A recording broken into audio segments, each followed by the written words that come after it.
Oh boy. Alright, welcome back.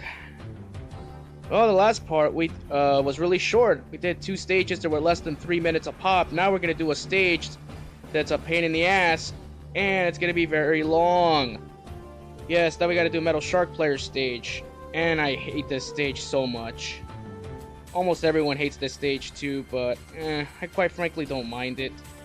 The stage I hate the most in this game would have to be Blizzard Wolfang stage. I can't stand that stage. Like, that has to be probably the worst level in the game. Like, a lot of people complain, like, which is the worst stage in the game. Some people, have Metal Shark Player just because of the Crusher gimmick. Others have Blaze heatnix because of the special bullshit. When we get to that part, I'll explain it. And Blizzard Wolfang. I'm going to say Blizzard Wolfang is the worst, and I'll explain why when we get to that part, because, this is Metal Shark Player's stage, so we should talk about his stage, which is a Crusher segment.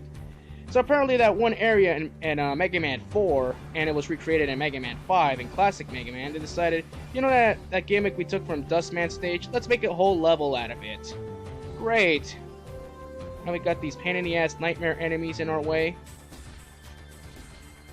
Now we gotta rescue Reploids in very tight corridors. And one of the things is, if you get hit and the one thing I hate about this stage is when you get hit by an enemy while you're in a crouched down position, and if the Crusher is going down, it still counts as you getting crushed. So if you see an enemy on sight, take it out immediately before you advance. It's a weird glitch, and it causes a cheap death all the time. And make sure, you shoot first before you advance, because, these nightmare enemies, if they latch on to any of the Reploids, a Reploid's basically dead, and makes it kind of feel bad. Even more if, they had an important part. Like they carry, parts, they carry life +1, weapon +1, they carry a lot of items, so it's not like X5 where they kind of had a weird, a weird system how to get items. But in this game, it's straightforward. You just gotta rescue hostages, and that's it. I believe in X6, the hostages, they're all their items are preset. So you can look at a guide to see where you could get, the speedster upgrade or the hyper dash or a jumper ahead of time. So it's not like it's not like it's randomized. Like, if you're gonna get jumper, it's always gonna be at Blizzard Wolfang stage, I believe. So it's not gonna be like in Metal Shark Player stage. No, the hostages, their items are all pretty set already. So you can look at a guide to see where the item is, or where the hostage is to get the item. So basically, in X6, if you want the best items, most likely you have to do a it's basically a quote-unquote 100% run, in a way. And now we're in the second half of this stage, and the second half is even worse. And what I mentioned earlier about manipulating nightmare effects, Metal Shark Player probably has one of the worst nightmare effects you could get. There's 2 of them you get.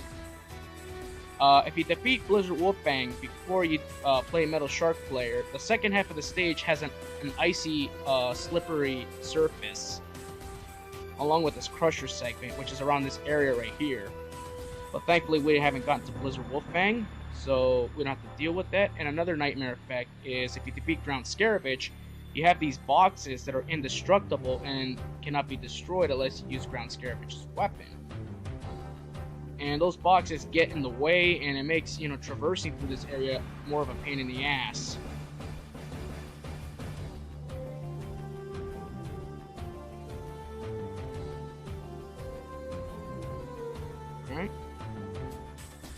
Yeah, so this part right here always makes me a little bit nervous, because right here you have cheap dick enemy placement right there. And I really hate the ones that actually shoot at you like that. And at this point I realized that, that in this game, just like X5, you could actually use an auto charge feature where the Mega Buster just charges everything for you. So, you can fire a charge shot automatically without holding, the square button or whatever button you're using to fire your Mega Buster shots. This is the only time I'm going to use this feature, because, I hate this stage, so... And I'm getting hit right there, whatever. I have the ultimate armor. I could afford to take hits like that.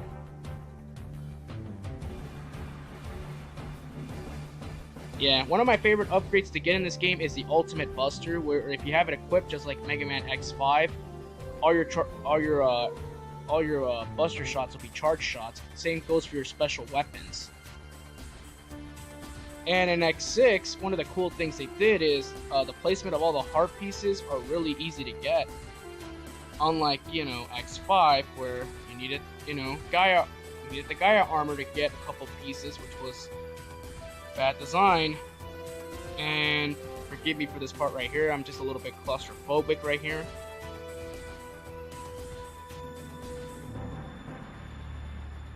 Yeah. Yeah, when you listen to...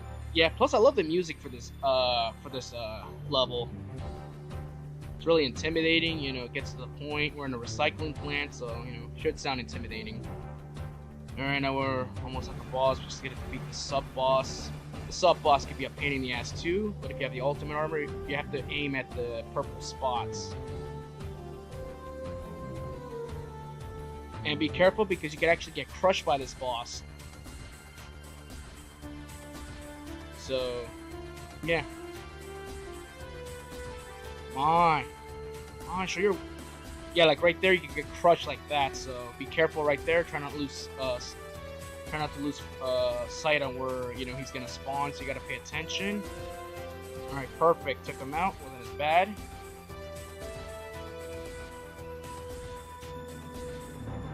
Yeah, like this stage is just so long. And I still have to, you know, collect the hostages from the other side of the factory. Oh well, I'll do that. Which I did that eventually. Now to face the boss, Metal Shark Player. And here's what I was talking about earlier. Like, the story would have made a lot more sense if, because Metal Shark Player, his occupation is to restore, is to resurrect dead Mavericks from past Mega Man games. Like, wouldn't it have made more sense, you know, for Metal Shark Player to bring back Zero, because that's what, you know, Gate would have wanted. You know, it would have been simple, it would have got to the point. See, like that, we're getting shot by Magnus Centipede. The other Mavericks he uses is Blast Hornet from X3 and Stink Chameleon from X1. I just wanted to show off that attack just to prove a point. And Metal Shark Player, we put him out of his misery. And we got basically the hardest stage out of the way. At least one of three. Alright, later. Alright. Are you ready for the most one of the most bullshit levels in the history of the X series? Well, I hope so. But first we're gonna shut off the auto charge feature because I don't need to use it for this stage. Yeah, I probably should have edited this part out, but it's only 10 seconds, so. We have this donut enemy right here. How do we take it out? Well, we can use our special weapons, or we can use the Giga attack, but I prefer to use my special weapon. And the weapon you get from Metal Shark Player, I forgot the name of it, but when you charge it, it does an awesome, it basically, you know, it's kind of like a screen nuke. It's basically Storm Eagle, which is awesome. Yeah, so it's basically a giant screen nuke, and it's very powerful. And once again, like I said, I manipulated the nightmare effect, so I went to, you know, Commander Yammark stage, so now we have these mosquitoes in our way rather than the annoying nightmare effect you get from beating Metal Shark Player. If you beat Metal Shark Player, the nightmare effect is you get these metal blades that get in your way. They're kind of like, you know, they're kind of like guillotines. They get in the way. But in this stage, you actually want Metal Shark Player's nightmare effect going on, because to get to the second subtech in the game, but I will do that. But I did that off screen, so let's just get this over with. And I one-shotted that donut enemy right there with Metal Shark Player's special weapon, which is by far really overpowered. Alright, I'm going to take this path right here, because to get the ultimate buster, it's on this path right here. And it's one of the Reploids coming up right here, so you have to take this bottom path right here if you want to get the ultimate buster ability, so you can fire all the charge shots you want. So right now I have to, you know, still use, you know, I still have to charge my my super weapons, but it's not a big deal. If you take the upper path, You'll rescue one hostage, I believe, or two, but you'll miss this hostage right here, because there's one hostage right here, and that he's the one who has the ultimate buster ability. So make sure you don't miss that ability if you want an easier time, having, supercharged weapons. And now we have this green lava, not green, I mean, we have this purple lava that's following us, so we gotta take out this donut to proceed, and this lava is instant death. So try to hurry up as much as you can, and we took it out. Awesome. It's this, so this Reploid right here has that part, which is the ultimate buster, which is great. And now we use, see, because there's the other gate right there.